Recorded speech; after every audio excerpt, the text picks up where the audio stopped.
Well, welcome to the Australian Calabrese Cultural Association program, Sono, Calabrese. I'm Vincent Morfuni, and today my guest is Ernesto Zanatta, who's a director of the association and whose mother is Calabrese, although I believe his father was not from Calabria. He's a Bachelor of Arts with honours from Monash University. He's been working in the public service for 31 years. I know that he's a blogger, and I'll ask him a little bit about that. And he lives in Avondale Heights, which he describes as one of the most Italian locations in Victoria at the moment. Welcome, Ernesto, and thanks for giving us your time and having a chat with us. Yeah, hi Vince, good to see you. I think your beard is coming along a bit nicer than mine is. Thank you, thank you. Now, you were born in Australia. Born in Footscray and very proud of it. Yeah. My father, Giulio Zanatta, was from Treviso in Veneto, more specifically from the village of Cosignana. Zanatta, my surname, as I discovered about 6 or so years ago, means Johnson. Right.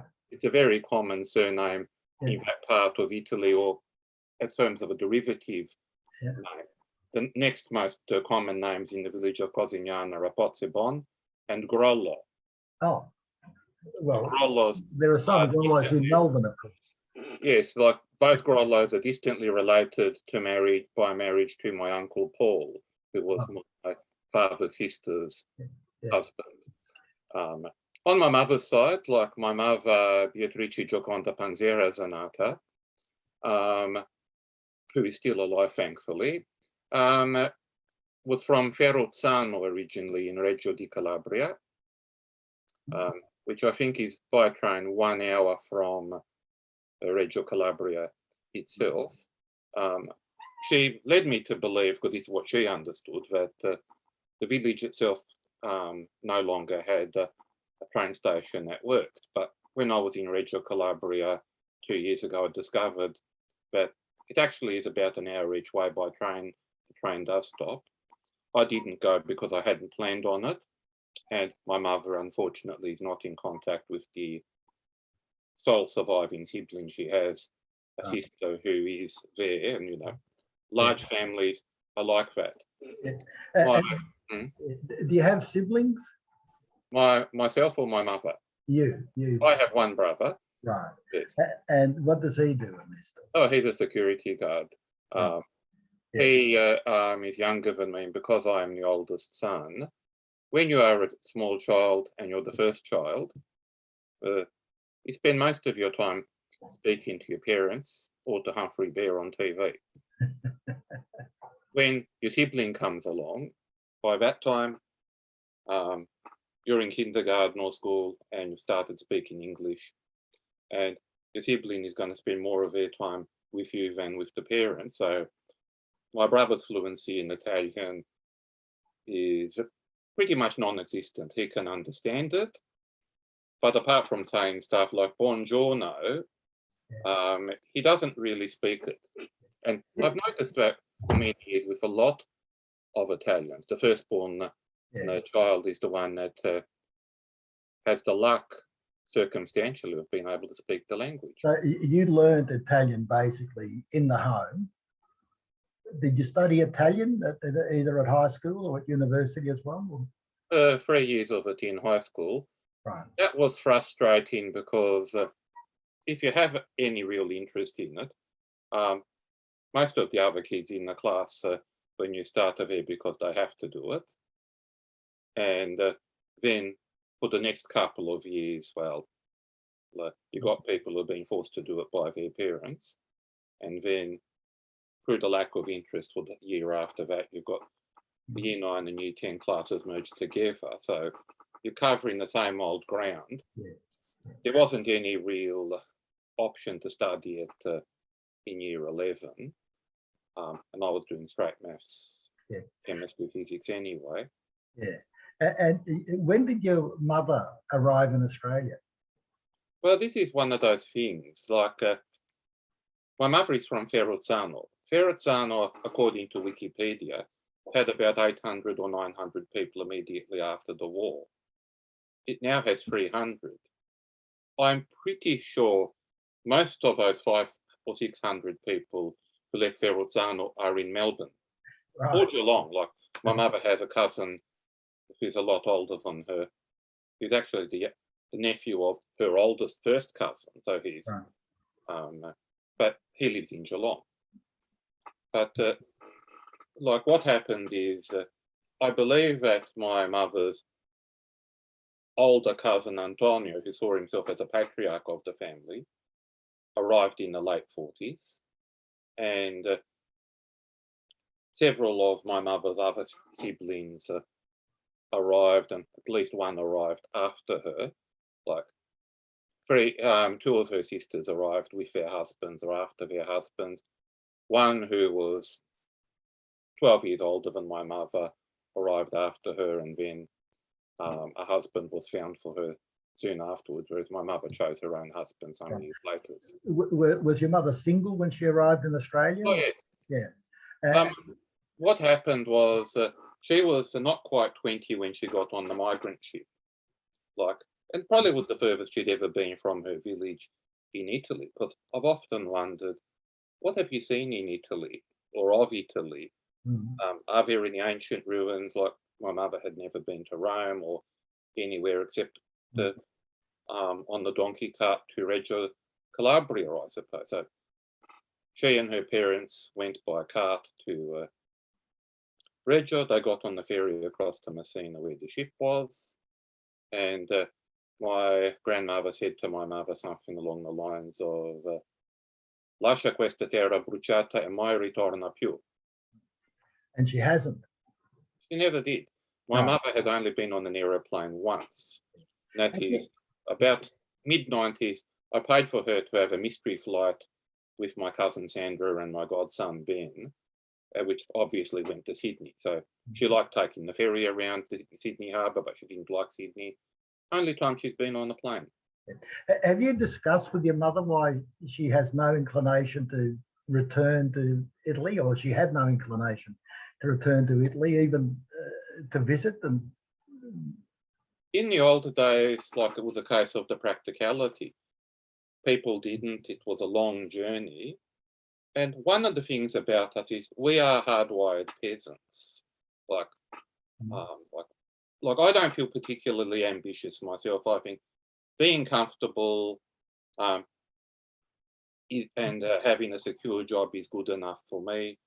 I don't want ostentatious wealth or whatever, but the whole idea that my parents had, who were born in the 30s, saw World War II, and the extreme poverty afterwards was travel is an extravagance. It's a luxury most people cannot afford. It's more important to put bread on the table and a roof over your head, even after we paid the house off when I was a toddler.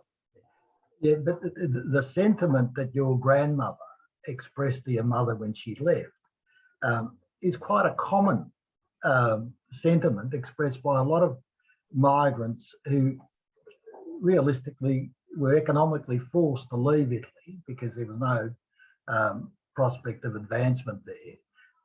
And in a way, I think it expresses a notion that they were there was a feeling of being expelled from their own country, and therefore they had no inclination to go back to a country that they thought could not cater to them and their needs. And that's what I find interesting, because a lot of people of that generation, the migrants of the early 50s, they've all experienced that. Indeed, my own father-in-law has said that for many, many years, he didn't want to go back to Italy. His expression was, why should I go back to a place where they didn't want me?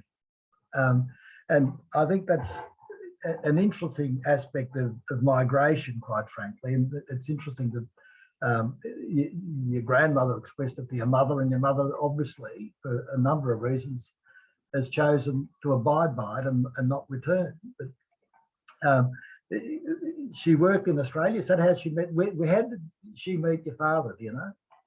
Well, I think my mother was working in some sort of textile workshop. She was a presser. So, she would press the shirts or dresses once they were made. And she and a co-worker somehow decided it was time that they met men and got married, so they arranged some sort of double date with two men who were similarly inclined to look for wife. So I don't know too much more detail of it. No. When like one married the other guy, and my mum married my father. When I think the husband of my mother's friend died many years ago, but not quite as long as when my father died. This is an ominous thing for us because we're men, so we will die sooner. Is that or she did mention it a bit to me, but not something people really talk too much about. One of the interesting things is my father always said that he'd become a Bulldog supporter in 1967, 2 years before I was born, and that was because the Bulldogs won 3 games, came last, but one of the games they beat Richmond, and we were living in Gordon Street.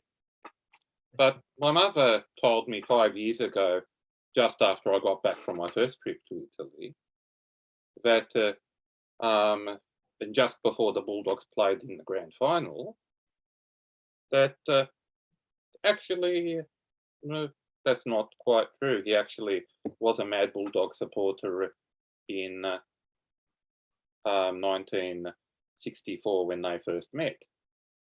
They married the following year in 65. I came along in 69. My father arrived in Australia in 59 actually. He was 28. My mother arrived just before turning 20 actually, in around July 1957. So just the journey to Australia, like from what my mother has said to me, like I think it took 23 days. They went through the Suez Canal. They had to bury 3 people at sea who weren't quite well. There must have been a lot of other Calabrese on it because there also were some from Catanzaro who did not speak Italian. So they must be speaking Tosca, that Albanian language that the mercenaries who settled in Italy 250 years ago speak. Yeah. There was also there were also Albanian settlements in Italy, and that explains why some areas still speak Albanian in Colombia. So it's called Tosca. Yeah. I know this because a few years ago we played a joke on a colleague from Bianco, told him that actually he's from that background, and actually there's no one like that in that area, but he didn't know. But that was our joke. Yeah. But when she got to Australia, her brother, my grumpy Uncle Tony, was waiting for her at Station Pier. A few years ago, she wanted to look at Station Pier again, so I took her down there for a walk around. Did she say why she wanted to go back to the pier? To reminisce a bit. Yeah. Like, I think it was still when my Uncle Tony was alive, and he's now passed about almost 8 years ago. So it must be about 10 years ago that she was interested in going back and having a look. But for someone who's not quite 20, it's a big jump around the world, going to the other side of the world by yourself. And okay, you've got an older sister and her family in Melbourne. I think that one of the other sisters had gotten there as well by that point, and Uncle Tony on his own. And then one of her other sisters arrived later, and it says that adds up to 5 of the siblings in Australia. And what we did is there were 2 younger ones who were twins. One, Mima, remained in Italy with the parents, and the other one, Mela, somehow married a Sicilian and moved to Messina. Right, that's good. When you took, and I take it you did take your mother to the pier, what was her reaction? Do you recall?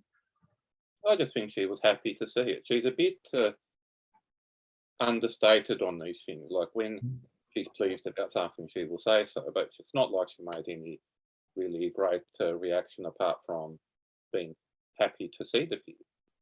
Yeah. And what work did your father do? A builder's labourer. Before he got to Australia, he spent 11 years as a coal miner in Switzerland and Belgium. And he sent all the money home where they used it to buy more cows and a radio and sorts of things. And did he compare his experiences in Switzerland to life in Australia? I find that interesting. When I was younger, I regret I didn't really speak to him about that. But I don't think he was that keen to talk about it. But I think it was one of the motivating things for him and my mother as to why they were very insistent that for myself and my brother, finishing high school and going to university are non-negotiable, as it was with several of my mother's siblings, but not with all of them. The whole idea, if you want a way out of poverty and into a life of security and safety, you don't drop out of school, you go ahead and you get an education. In our family, stupidity is excusable. That's how people are. Ignorance is a choice and is an unforgivable sin. That's very true. And it is interesting, of course, because one of the things said about Calabria and the Calabrese is the lack of education. And it's almost implicit that it equates with a lack of ability or lack of inclination. And the reality is it was just a lack of resources that a lot of people were not able to have education, and in a way that did breed the view that education was important in all things, but especially, as it were, to enable people to get out of their situation and, as it were, achieve a materially better life. And it's interesting. And so what school did you go to?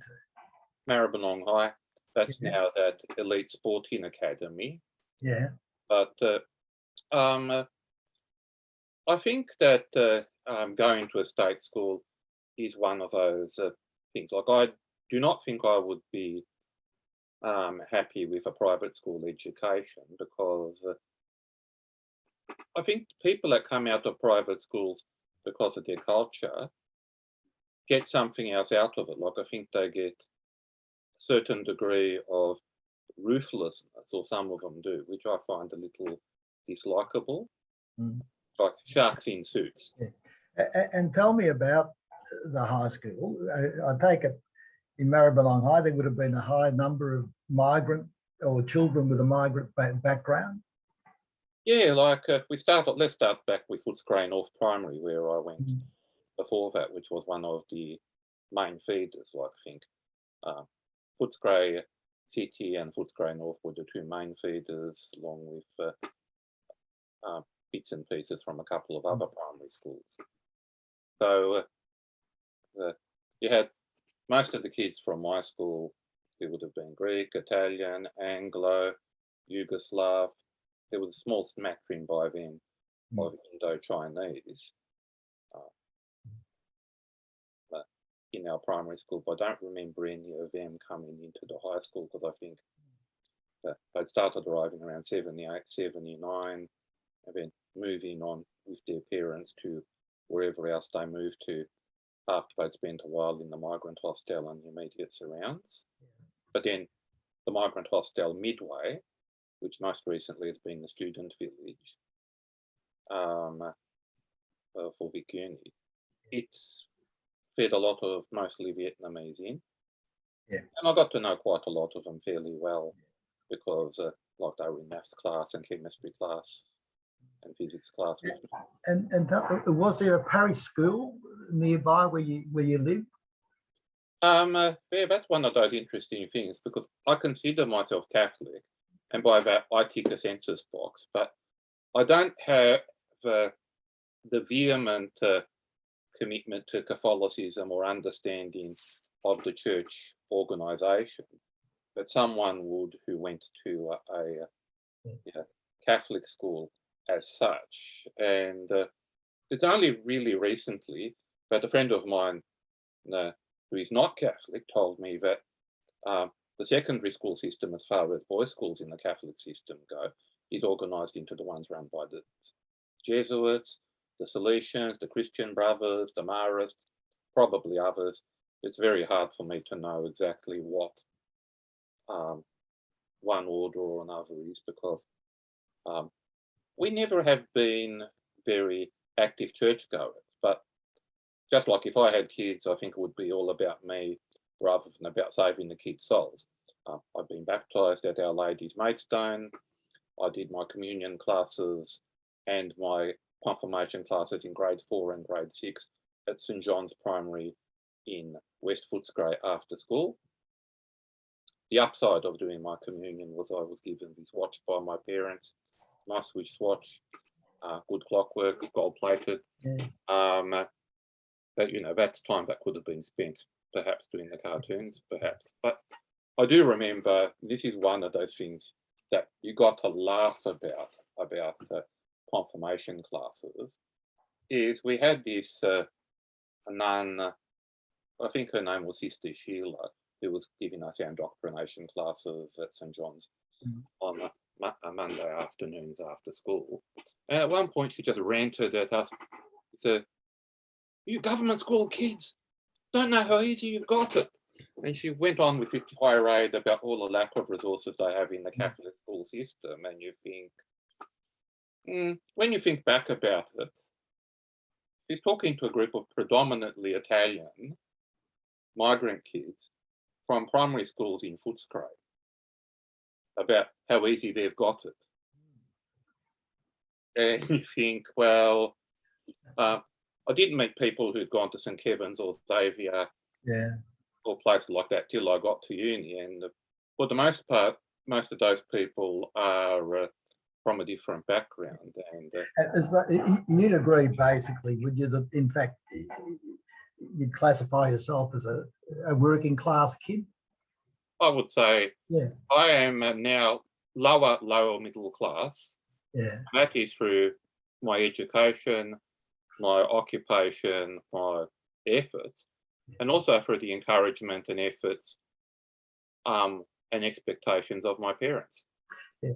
I was more interested in your experiences at university when you started there, because there you would have obviously come into contact with people who were not working class, as well as some who were, and how you found and how you adapted to that new environment.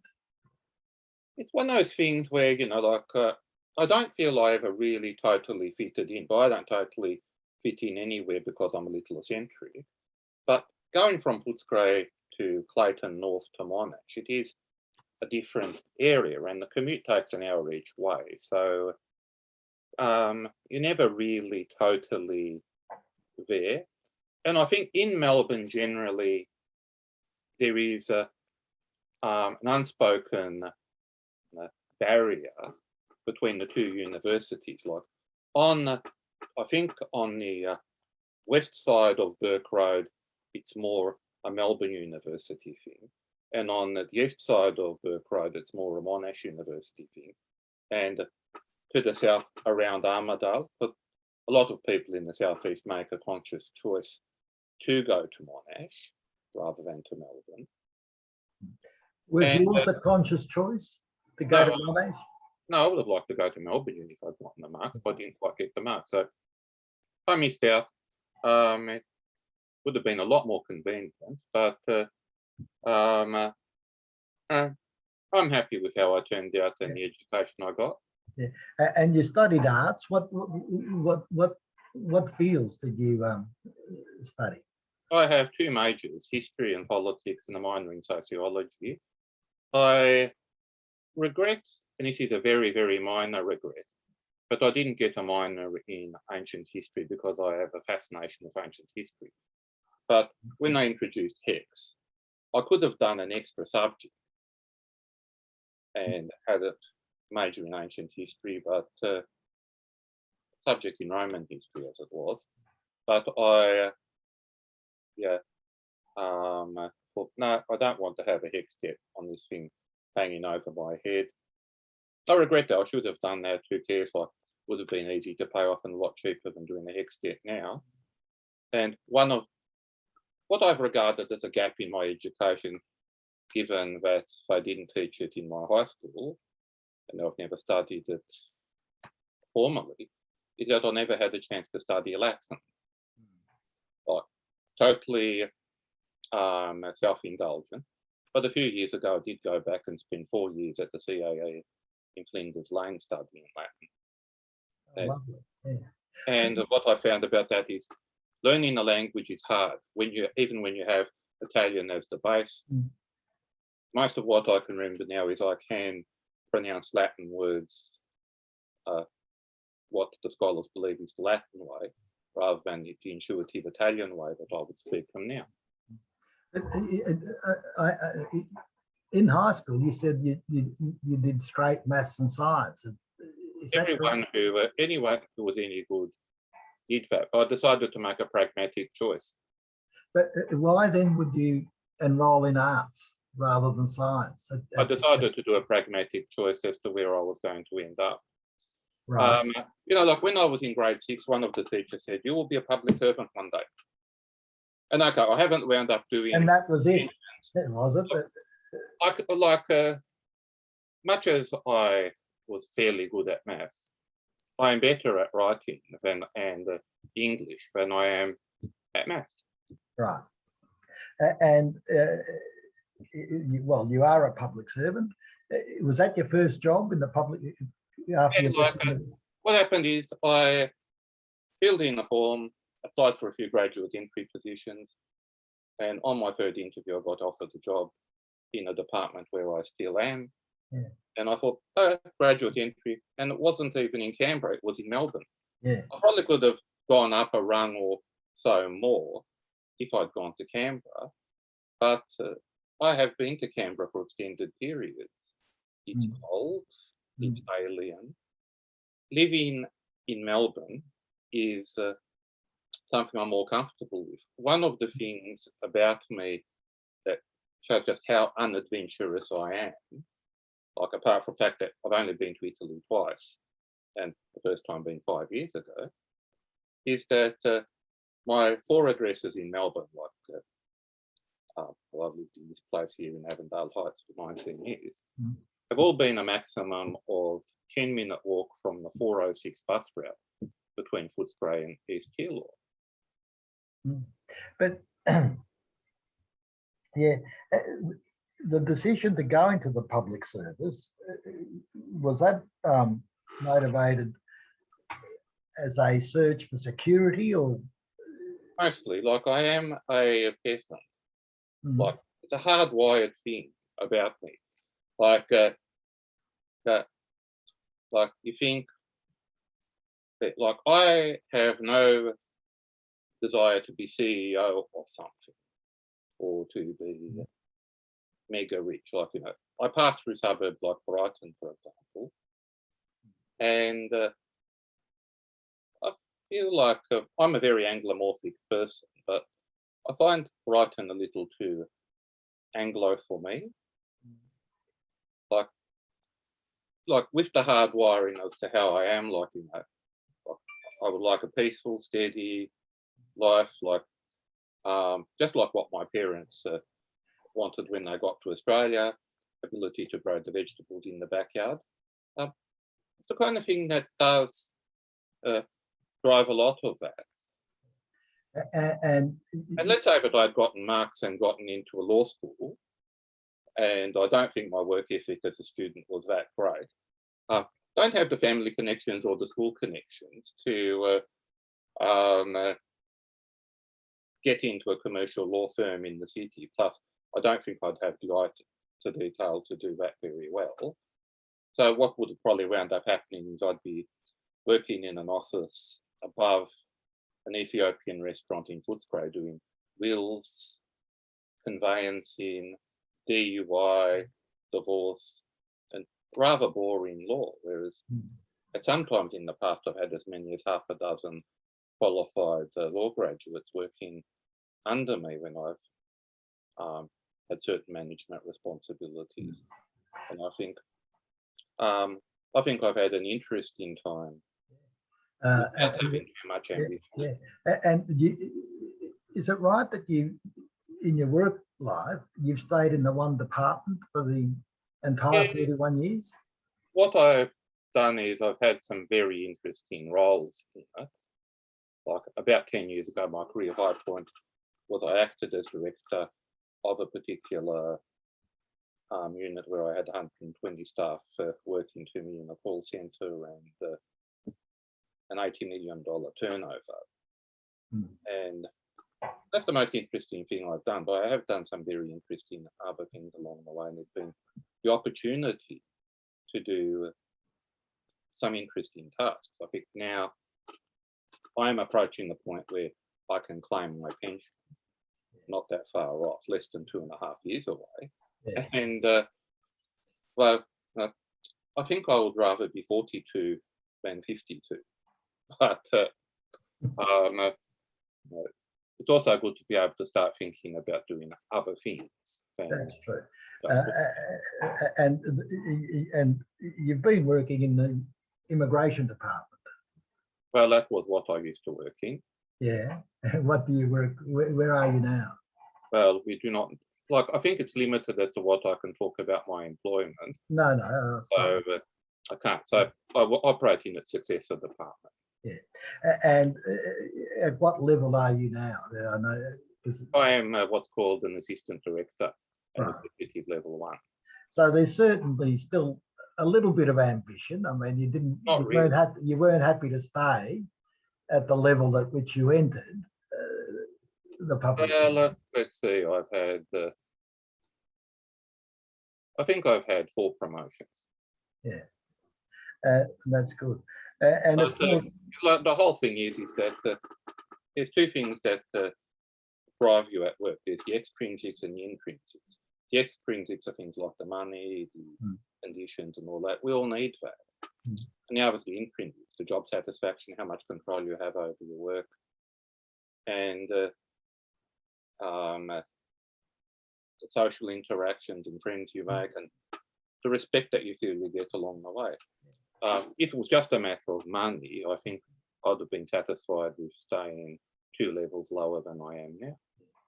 but I'm also interested, again, you being a migrant kid and working in the immigration department, did that have an effect on your perspective as to the people with whom you were dealing, or the clients of the department, if I can put them that way?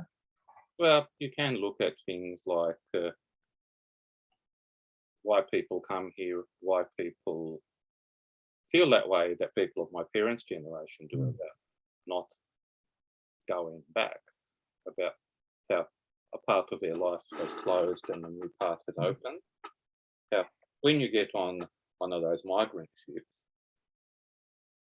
less so with aeroplanes now, but I do find a 24-hour journey to the other side of the world rather uncomfortable to think about.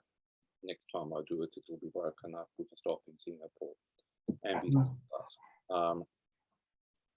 I think people do, suppose, when they make that decision to jump from one part of the world to the other, they do achieve a certain closure. It's the way they cope with the possibility of never seeing a large component of their families again. Like, my grandparents on my father's side died before I was born, and my father never saw them after he migrated. So as I was the first grandson born after my grandfather died, I was named Ernesto after him. Yeah. But I did get to meet my grandparents on my mother's side. They came out for 6 months in late 1976. And of the 5 children in Melbourne, 4 of them, the daughters, all chipped in $500 to pay for the fares. And as a result of that, the time was divvied up. So there were 2 shifts of 3 weeks at a time where each of the daughters would have the grandparents in their house. So we got to have the grandparents staying with us for 6 weeks. Well, I take it that would be a fond memory for you, meeting your grandparents, or? It was, but I don't remember too much about it because I was 7. One thing I wish I'd remembered more about was the family reunion on the day that grandparents got here. which we had at my aunt's house in Snorbit. I was just playing with all the younger cousins, and the adults all had quite a lot of beer to drink and probably wine. And a lot of resentments came out between people. Well, it was a hot November day. So some people never spoke to each other again, like my Uncle Tony, who hadn't chipped in for his parents to visit, got instigated by someone. So then they had an argument and he never spoke to them again. And you say, well, you've been back to Italy. When was the first time? August 2016. Yeah. My friend Tony at the consulate said that if I wanted to be his daughter's godfather, I would have to show up to his current wife's parish church in Conegliano to be godfather. So I looked it up on the map, so it's not far from Cosignana. So I thought, it's probably time I went back. So I went back. I have 32 first cousins all up across the entire family, half on my mother's side, half on my father's side. Most of the ones on my father's side are still living in Cosignana, whereas most of the ones on my mother's side are living in Melbourne. But I spent 10 days getting to know Treviso and the surrounds, and getting taken to places like Verona and Venice. Then I left the cousins and went south, and first to Florence, then to Rome, then to Naples, which I've told you a lot about my views on Naples, and then down to the ferry to Messina to see my mother's sister in Messina. So I did a nice big lunch with her and the cousins who lived in Messina. Did you spend any time in Calabria on that trip or not? No. Other than passing through, as it were. Only passing through, because my mother's one surviving sister, because the Zia Mello, who was in Messina when I went through, she died 10 days after I met her. Oh. So I was lucky that I got there in time to see her, but she wasn't very healthy. You could tell that she probably wouldn't be there the next time I visited. But her twin sister, and from what I've seen of photos of them, there is such a thing as the good twin and the evil twin. And the evil twin is the one who's living in Zano. And she only ever was in very brief taciturn contact with my mother, like over the phone. And since then, her children have disconnected her phone. And apparently she's not totally compos mentis now. She's about 80. She isn't contactable. So my mother is quite annoyed that her niece in Verrazzano has cut off any ability she has to speak to her one remaining sister, even though she doesn't particularly enjoy speaking to that sister.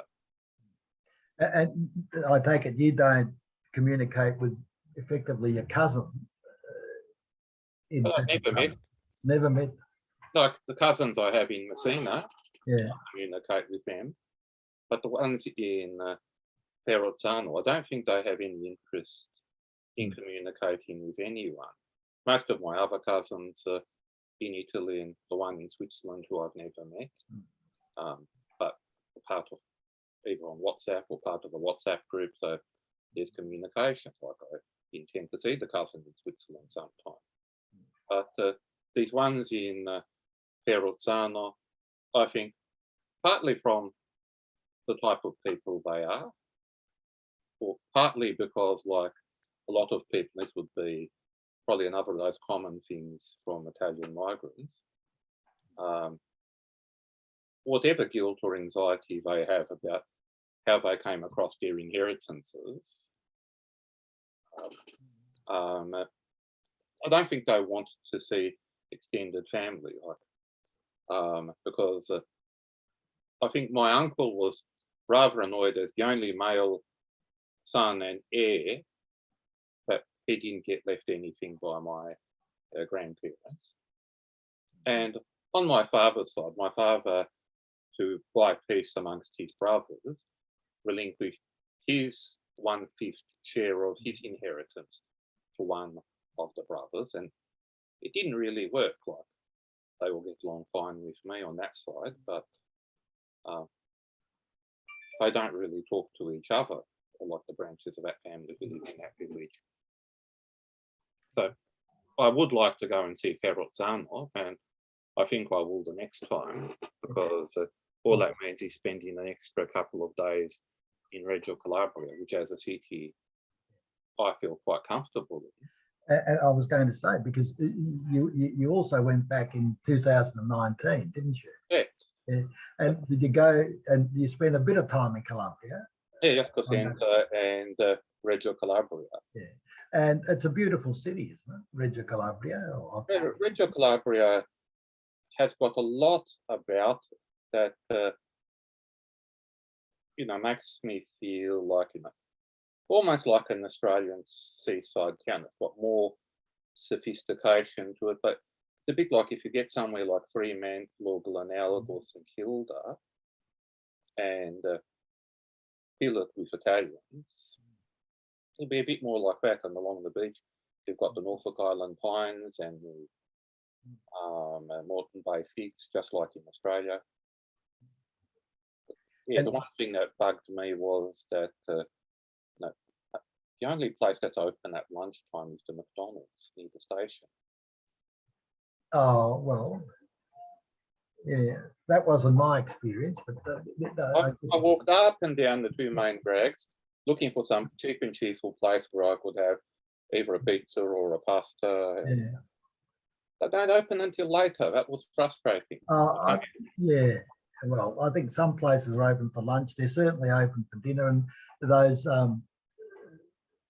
bars and restaurants along the right on the beach there, they're usually open for business.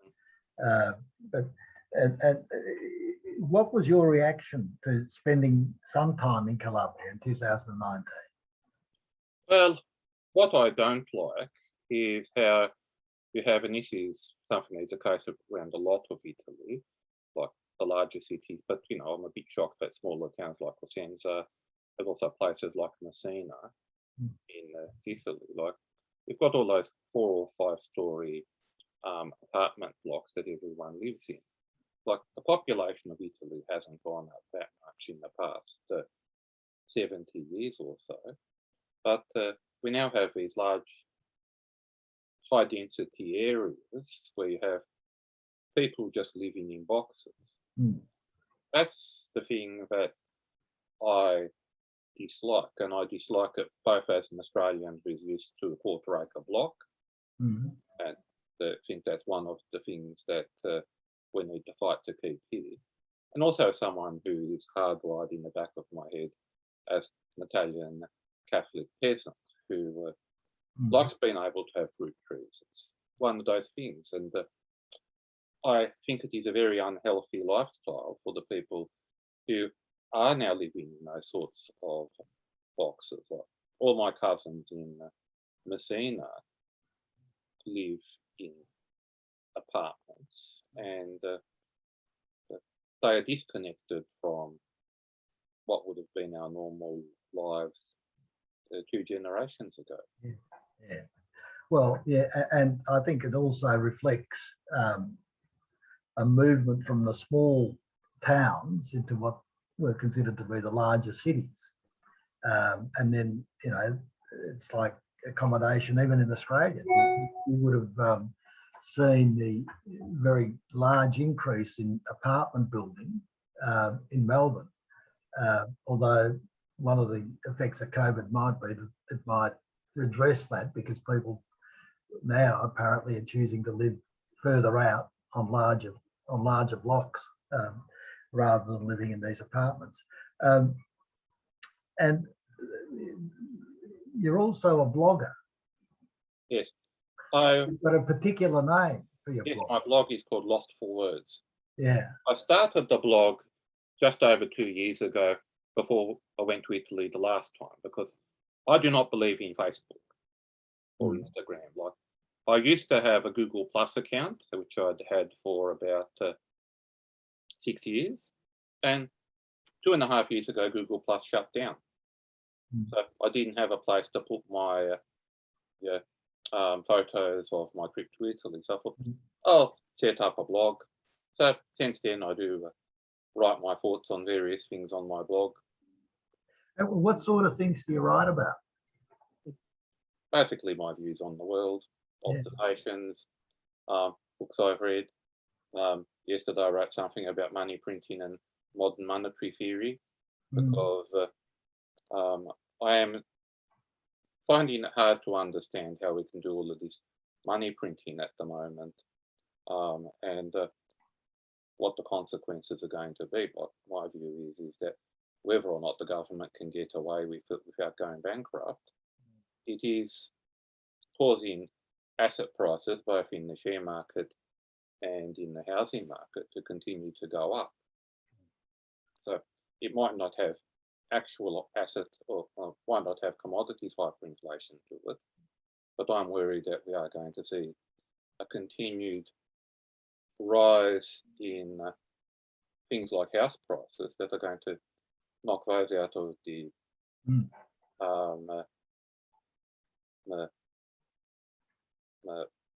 range of a lot of people. Like when I bought this place here, it cost me 5 times my then salary. Since then, I've had a promotion, so but let's just discount the promotion and just think what my salary would be if I hadn't had my last promotion. This house would now be worth something like 10 times my average annual salary. And you think, how can people afford that? Well, a lot of them can't. That's what they're complaining about.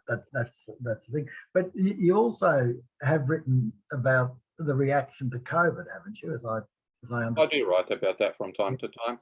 What concerns me mostly is, and I'm not an anti-vaxxer, I think a lot of that stuff is crazy. I do think that we are in an environment where government power is being excessively used. Like civil society is being suppressed, possibly necessarily during the outbreak.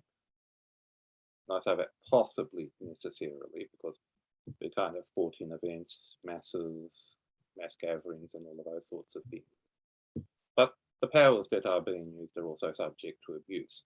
Like, as I've said to you before in a conversation, when a pregnant bogan writes something on Facebook, which then causes her to be subject to a dawn arrest by the police on the day that she's going to go for an ultrasound, or something that's only going to get her a fine anyway.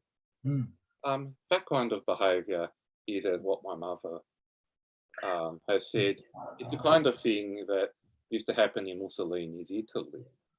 It makes her a bit nostalgic for Mussolini's Italy, and not in a good way. Indeed. And in circumstances in that particular case where they knew her address, they knew her identity, and there was no reason not to simply serve a summons and say you've got to appear in court on a particular date, rather than have the media, I think, event of her being arrested. But we lead into a technocratic society. It's something I don't like.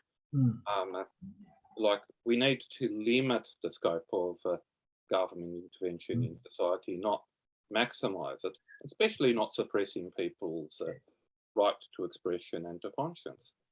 Well, absolutely, and also I think you know the new act now, because it was passed. I think people lost sight of the fact that what's occurring is in fact a diminution of principles that we used to hold, or freedoms that we used to hold very dearly, and people, I think, haven't really analysed the powers that have been granted to our politicians and the decision making that entails. For example, it's not just what appears to be the totally untrammeled power to declare a pandemic emergency because there's a belief that even though there's no disease in Australia, it may emerge in Australia. But in making the sort of decision as to what action should be taken, there's nothing to guide the politician. There's nothing to say, well, you have to factor in, for example, the consequences on the economy, the consequences on mental health, the consequences on loss of movement, and none of it is challengeable as I read the legislation. But people, because of their fear of the virus, have accepted the explanation that it's one of those necessary things that we need. Yeah,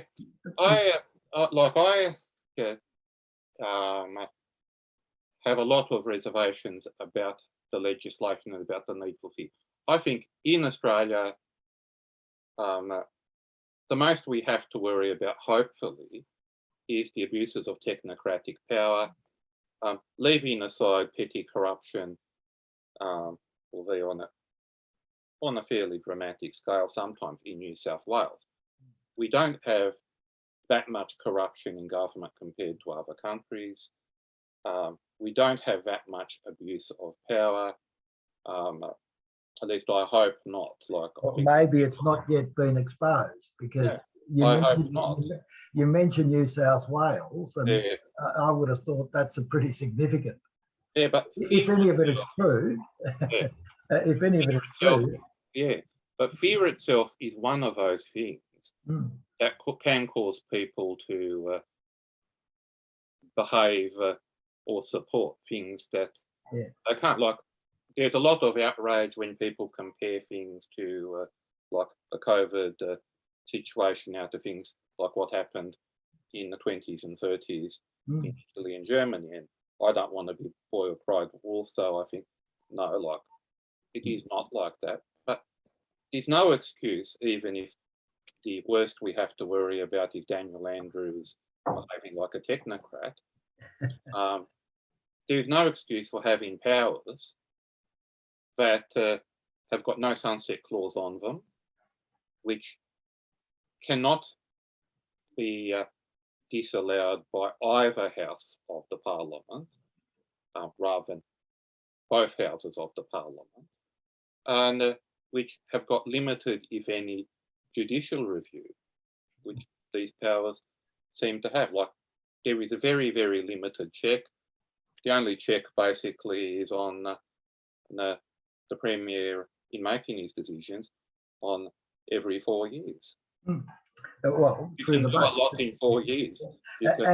And when one looks at the level of penalties that can be imposed, again, it seems to me a very disproportionate reaction to what is perceived to be the problem. And my concern is that history teaches us, I think, that fear and secrecy or lack of accountability are the handmaidens of tyranny, because without accountability and without the people being able to challenge any particular decision of the government, then really what rights do we have and what freedom do we have?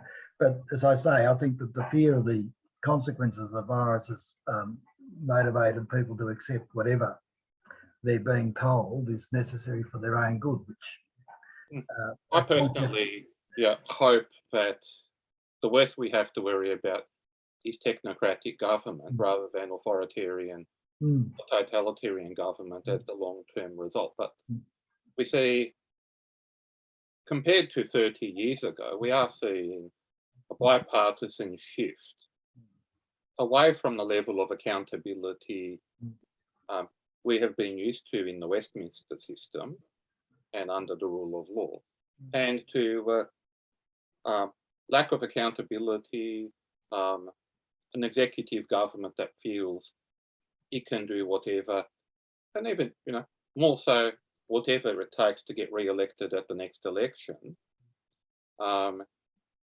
including, I believe, skewing electoral funding laws in ways to favour its own side.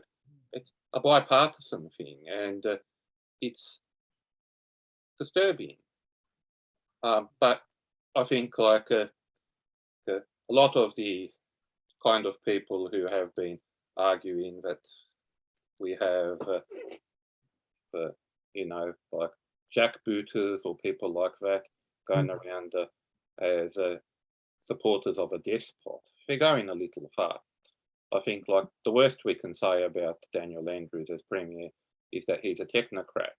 I don't like that. But I hope that that's the worst we have of it. Yeah, well, I share that hope with you at least. Anyway, but on that sort of thing, yeah. you and I both been educated in an Anglophonic society, understanding something of principles like the rule of law and the Scottish Enlightenment and the philosophies that underpin that, and of course Magna Carta at the foundation. We don't always think like Italians. There's this part that is not Calabrese. This is the part which is very, very Anglomorphic in our minds. Yeah, but what was interesting for me though is when you spoke about the New South Wales issues at the moment, I thought, well, everybody would have been writing up the story of how corrupt it was if it was in fact about a town in Colombia. And the reality is there's not much difference. If what they say about New South Wales is true, then it's as equally corrupt as anything that one could imagine is assumed to be the case in Colombia. But anyway, but you also... I don't always follow Friendly Geordies on YouTube because he sometimes just goes on and on for too long. But he can be very funny, but sometimes a little too close to the bone. Yeah, but you also write other stuff, don't you? You don't just write a blog. I wrote a Greek tragedy 3 years ago, just after I bought my iMac. It's something that's been an idea in my head for a while. I read Sartre's play Flies about the 10 years ago, and when I read that I thought, well, that is a Greek tragedy in that style. It takes one of the major themes out of Greek tragedy, the curse of the Atreides, and he wrote it in the 1940s during German occupation of France, and I thought it would be interesting to write a Greek tragedy of my own. And you've got several themes in Greek tragedies that happen a lot, like the fall of Troy and its aftermath, or the Trojan War generally. And the curse of the Atreides is another one. Like, to sum that up, Atreus is, I think, the father of the grandfather of Menelaus and Agamemnon, the two leading kings in the Trojan War. And he had killed someone, like I think his son or a brother or someone, and therefore he was cursed by the gods, and there would be this curse throughout his family line. In the Trojan War and its aftermath, that comes out, and Agamemnon's children kill him. No, his wife kills him in revenge for him sacrificing one of their daughters to cause the wind to cause the ship to sail to Troy, and the other children then kill their mother in revenge. So they have this curse. So the gods required them to avenge their father, and also the gods curse them for killing their mother. So they're caught in this terrible plight. And Sartre, in his the play, wrote about that and about the curse that the children of Agamemnon faced. But where I take my story up is I tried to keep it fairly simple in terms of the characters. You've got the three major Greek kings in the Trojan War: Agamemnon, the High King; Menelaus, his brother, who's the husband of Helen; and you have Odysseus. And with them as a sort of chorus, you have Cassandra, who has been taken prisoner. And in each act, they confront a different ghost. Because they've just the Trojan horse has been in, they've destroyed the gates of Troy, the army has gone through, they're going through the city hunting for Helen. So they each confront, as the three of them go through, in each scene they see a ghost. Iphigenia, who had been sacrificed by her father to get to Troy. Achilles, who had died before the gates of Troy, and whose arm Odysseus wears. And Odysseus is the one who's most reluctant to be at the war. He was forced to go, conscripted, if you will, and he's been the one who's the mastermind to get them in and end the bloody war. At the end, and this is one of the twists on one of the Greek. And the ghost, when you say they meet the ghost, why did you choose that style? The ghost a representative of an idea that you want to propound, or? Yes. Yeah. And what are each of the ideas that these ghosts represent? Well, the first two ghosts, Iphigenia and Achilles, represent the losses in the war. Then you have the third ghost, Helen of Troy, because she's not dead. She's not in Troy, as in one of the other Greek tragedies that I read that was written 2.5 years ago. The will of the gods were that all of the Greek heroes were to destroy themselves in war. So Helen was actually living in Egypt, and everyone just was under the illusion that she was in Troy. So the war was fought over a lie. So that's the story. Like, I've had it in my head for about 10 years, and then 3 years ago, I went and I sat down, and it took me 3 days to knock it over. 3 days. Yes. That's very quick. Very quick writing. Yeah, I think sometimes when you've got the idea in your head, you can write a lot of stuff very quickly. Yeah. In this case, it happened. Well, I've been trying to write a murder mystery for the past 2.5 years, and I wrote 2 chapters, and then I lost 1.5 of those chapters when I tried converting the things into Word, and I go, ugh!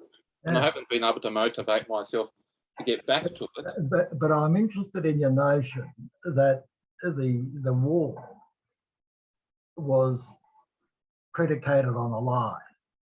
And I detect that you're really also writing about more modern times, not just about what occurred between Troy and the Greeks. Well, what you could do is, like, the Greeks would wear masks when they were performing their tragedies. And one of the suggestions for how the play could be performed is you have masks of Bush, Cheney, and Blair. Because the Iraq War turned out to be pretty much a debacle. Like, at that time when it first happened, given that I'd read a lot about what the situation was in Iraq, I thought we had very little choice to go to war to depose Saddam.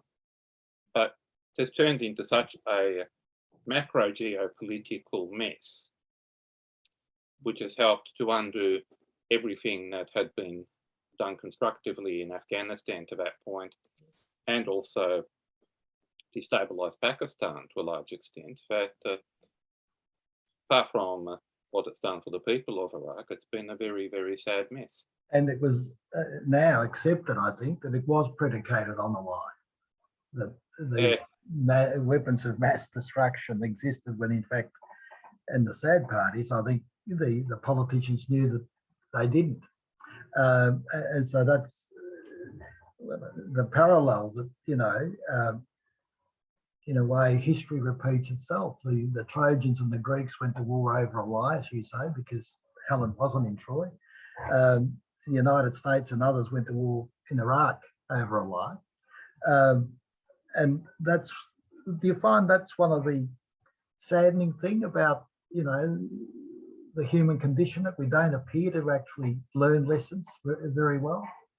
Well, have you read Barbara Tuchman's The March of Folly? No. I'll lend it to you next time I see you. Yeah. It takes several chapters in history, including the Trojan War, and analyses them in terms of mistakes made. Like one of the chapters is on one of her side interests, the Renaissance and the Reformation, and how the Vatican essentially acted in a way that destroyed its own best interests and caused the Reformation. But one of the chapters is on America and Vietnam. This book was written in 1984, and I feel that this book was a prophecy about the Iraq War. Everything that is in there does explain the Iraq War and the kind of decisions that America made in very great detail. And I don't think people read it and learned their lessons from it. Whereas Barbara Tuchman in the past, in one of her other books, The Guns of August, about the escalation into World War I, came up with something that did stop a war, because JFK had read The Guns of August just before the Cuban Missile Crisis, and it helped to colour his decision making to the point where he did not allow an escalation by the military into a nuclear war. So I think that in terms of Barbara Tuchman's impact on the world, in one case, she was able to stop a nuclear war. In the other, her writing was unable to prevent the Iraq War. But I know which one I'd rather have stopped, and it's yeah, that's true. I look forward to reading the book. And finally, I want to publicly acknowledge your contribution to ACCA and in your role as secretary, and to ask you, how have you found your participation in the association? Well, the thing is, I have wanted for a while to do something to give back to the community, because I think I have a pretty good life. And the only way that we can continue to have a, the kind of society that we want to have, where we're all happy and prosperous, is where we have a healthy civil society, where we do things, where we support charities and sporting clubs and political parties and community groups. When we have a healthy civil society and democracy, we are all going to be better off. So, like I give over $100 a month to various charities because I feel I need to give back. But I have felt I've needed to do something else as well, because just sitting there in a corner, getting my Bulldogs membership cap in the mail every year and having $50 debited each month to Mission Australia and a bit more else for our various other charities, is that enough? I feel I need to contribute a bit more to society, and this is how I do it. Thank you. And again, thank you for not only your participation, but making the time available. Well, I'm on holiday. I'm on holiday for, this is week 5 of a 13-week holiday. So well, lucky you. Sadly, I haven't lost any weight. Yeah, and hopefully you'll finish your thriller or your murder mystery. Do you plan to publish it all, or are these just self-gratification? Mostly they're just for myself to enjoy. Like, I think I would have to write another 2 Greek tragedies to have them as a trilogy, the way the ancient Greeks did, for them to, make sense. And the only example we have of an extant Greek trilogy is something by Aeschylus, and the sum of the 3 parts is greater than any single one on its own.